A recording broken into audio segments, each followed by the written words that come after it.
మొత్తం మీద కాంగ్రెస్ పార్టీలో మళ్ళీ వైఎస్ ఫ్యామిలీ కాస్త గట్టిగానే ఎంటర్ అవుతున్నట్టు కనపడుతోంది. ఎందుకంటే అప్పుడే కాంగ్రెస్ పార్టీలో ఒక కొత్త ఉత్సాహం, కొత్త జోష్ మొదలైంది.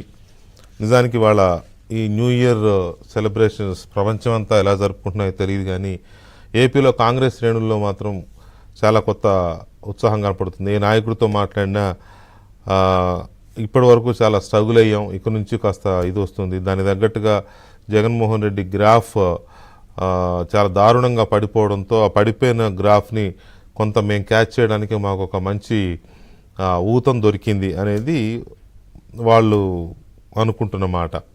అయితే ఎంతవరకు ఇది కాంగ్రెస్ పార్టీ అందిపుచ్చుకోగలదు అనేది ఒక అంశము.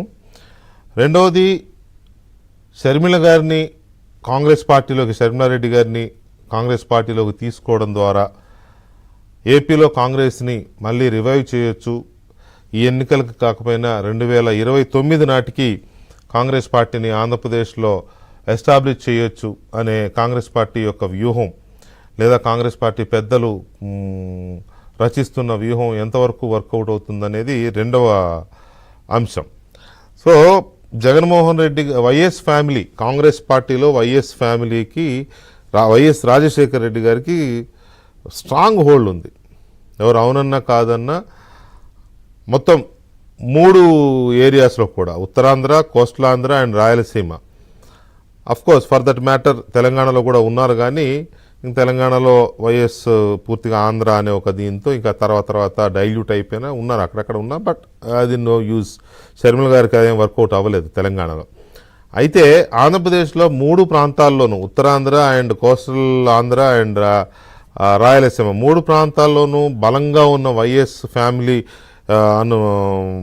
అనుచరులు లేదా అభిమానులు, రాజశేఖర రెడ్డి గారి అభిమానులు, అనుచరులే జగన్మోహన్ రెడ్డి గారికి పెద్ద బలం మొన్నటి దాకా.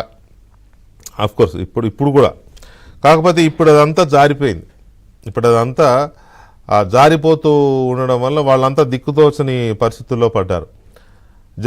జగన్మోహన్ రెడ్డి మొదటి నుంచి కూడా వైఎస్ రాజశేఖర రెడ్డి గారికి చాలా క్లోజ్ అనుచరులు, ఆ కోటరీగా ఉంటారు. వైఎస్ రాజశేఖర రెడ్డి గారికి అనుకున్న వాళ్ళందరినీ ఆయన కావాలనే ఉద్దేశపూర్వకంగానే దూరం పెట్టాడు. కేవీపీ రామచంద్రరావు గారు కావచ్చు, లేకపోతే రఘువీరారెడ్డి గారు కావచ్చు, లేకపోతే శైలజానాథ్ కావచ్చు, లేకపోతే ఇంకా పెద్ద వాళ్ళు కూడా ఉన్నారులేండి. ఎందుకు అసలు సూర్యుడు చచ్చిపోతే ముందు తర్వాత నేను చేస్తానయ్యా అనేవాడు రాజశేఖర రెడ్డి గారు. అలాంటి సూర్యుడే జగన్మోహన్ రెడ్డి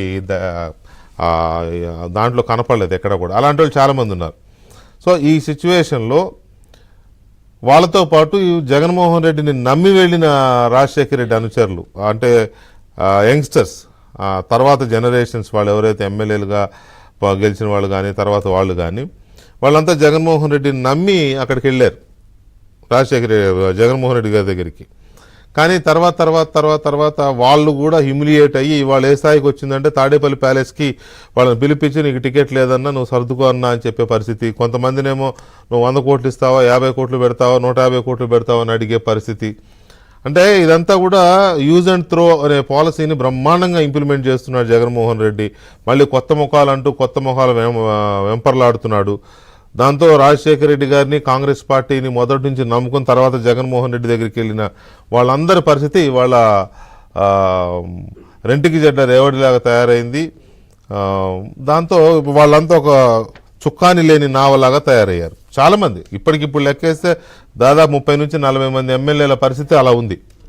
ఈ సిచ్యువేషన్లో షర్మిల గారు ఏపీ బాధ్యతలు తీసుకోబోతున్నారు కాంగ్రెస్ పార్టీలో చేరి అని స్వయంగా కాంగ్రెస్ పార్టీ అధిష్టానం నాయకులే చెప్పారని కాంగ్రెస్ పార్టీయే చెప్తోంది. ఏపీ రాష్ట్ర నాయకత్వం స్పష్టంగా చెప్తోంది, మాకు రాహుల్ గాంధీ అండ్ ఖర్గే గారు చెప్పారు అని. సో ఆవిడ పీసీసీ అధ్యక్షులు అవుతారనేది ఇంటర్నల్గా తెలుస్తున్నమాట. అదే కనుక జరిగితే వైసీపీ నుంచి ఒక మెజారిటీ పోర్షన్ జగన్తో విసిగెత్తిపోయిన వాళ్ళు, లేకపోతే జగన్తో చీ కొట్టించుకున్న వాళ్ళు, లేకపోతే జగన్ వద్దనుకున్న వాళ్ళు, వాళ్ళంతా కూడా ఇక్కడికి వచ్చి చేరితే కాంగ్రెస్ పార్టీ మళ్ళీ పాత రక్తాన్ని కాస్త తనలో కలుపుకొని ఒక స్ట్రెంథెన్ అవుతుంది అనేది ఒక అంశం. అయితే ఇది ఎంతవరకు వర్కౌట్ అవుతుంది, ఇవి చెప్పుకోవడానికి, చర్చించుకోవడం, వినడానికి బాగుంటాయి, కానీ నిజంగా గ్రౌండ్ అలా ఉందా? ఇవాళ అక్కడ తెలుగుదేశం జనసేన కూటమి చాలా స్ట్రాంగ్గా ఉంది, అధికారంలో రాబోతోంది అనేది ఒక క్రిస్టలైజ్ అయిన గ్రౌండ్ మనకు కనబడుతోంది. ఏపీ పాలిటిక్స్ మనకి ఇప్పుడు ఫ్లూయిడ్గా ఏం లేవు, క్రిస్టలైజ్ అయిపోయినాయి. అధికారం మారబోతోంది, కొత్త ప్రభుత్వం రాబోతుంది అనేది అర్థమైపోతుంది. సో ఈ సిచ్యువేషన్లో కాంగ్రెస్ పార్టీ ఏ మేరకు వైసీపీ ఓటుని తీసుకుంటుంది, ఆ తీసుకునే ఓటు అది అటు వెళ్లాల్సిన ఓటు